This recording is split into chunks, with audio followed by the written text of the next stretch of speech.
हर हर महादेव। दोस्तों, आज दिल से दिल तक एक बहुत प्यारी सी बात सुनाने जा रहा हूं। समूवार व्रत की वो कथा जो हर बार सुनकर आंखें नम हो जाती है और मन में भरोसा और बढ़ जाता है। तो बस थोड़ा सा शांत हो जाओ, कान लगाओ और मेरे साथ चलो इस भक्ति की दुनिया में। कहीं दूर एक पुराने शहर में एक साहूकार रहता था। बहुत अमीर, बहुत खुशहाल, मगर दिल के अंदर एक खालीपन सा था। धन था, सोना चांदी थी, व्यापार 7 समंदर पार तक फैला था, पर घर में बच्चों की हंसी नहीं गूंजती थी। कोई बेटा नहीं। रात को तकिया गीला हो जाता था। वो सोचता, ये सारी कमाई, ये सारा माल आखिर किसके लिए? एक दिन उसने मन में पक्का इरादा कर लिया, अब बस भोलेनाथ के चरणों में सर झुकाऊं। और शुरू हो गया हर सोमवार का व्रत।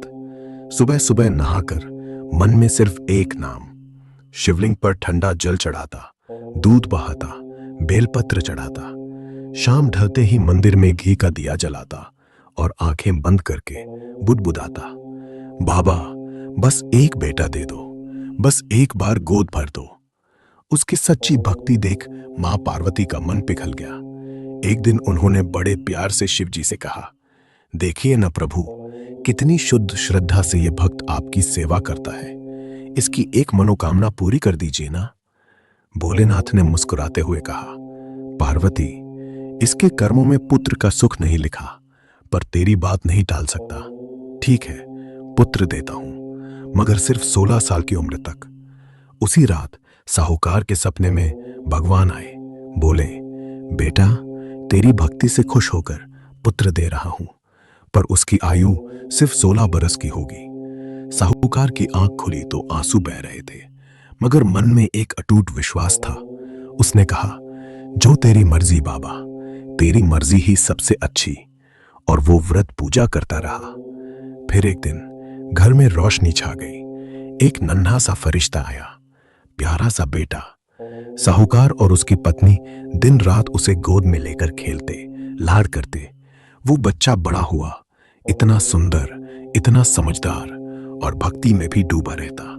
जैसे जैसे 16वीं सालगिरह नजदीक आ रही थी, साहूकार का दिल दूर बने लगा।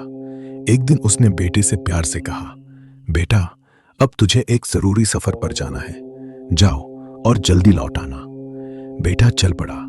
रास्ते में एक शहर आया जहां राजकुमारी का स्वयंवर हो रहा था। राजकुमारी ने बहुत अजीब शर्त रखी थी, जिसकी नजर सबसे पहले मुझ पर पड़ेगी वही मेरा जीवन साथी बनेगा।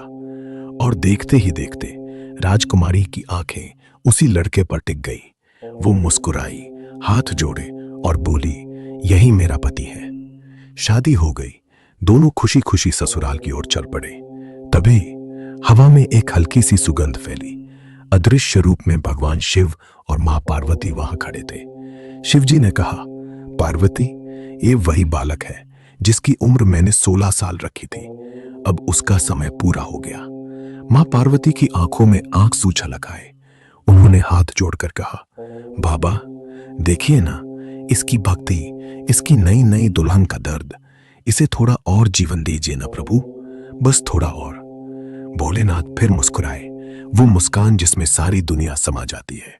बोले, अच्छा ठीक है, तेरे आग्रह पर इसे फिर से जीवन देता हूं, पर याद रखना, ये जीवन सोमवार व्रत की ताकत से मिला है। और बस उस पल से उस लड़के की उम्र बढ़ गई। वो अपनी पत्नी के साथ सुख शांति से रहने लगा। साहूकार को जब यह खबर मिली, घर में दिवाली मन गई। दोस्तों, देखा ना, भोले बाबा कितने जल्दी मान जाते हैं। एक सच्चा दिल, एक सोमवार का व्रत, और वे कुछ भी कर गुजरते हैं। तो आज से ही संकल्प कर लो, सोमवार को व्रत रखो, इस कथा को सुनो, मन से पूर्ण करो और देखना भोलेनाथ कैसे तुम्हारी हर मनोकामना पूरी करते हैं। ओम नमः शिवाय, हर हर महादेव, जय भोलेनाथ। दोस्तों, अगर यह कथा तुम्हारे दिल को छू गई तो अभी कमेंट में लिख दो ओम नमः शिवाय, और चैनल को लाइक, शेयर, सब्सक्राइब जरूर कर देना। सबको भोलेनाथ की कृपा मिले। हर हर महादेव।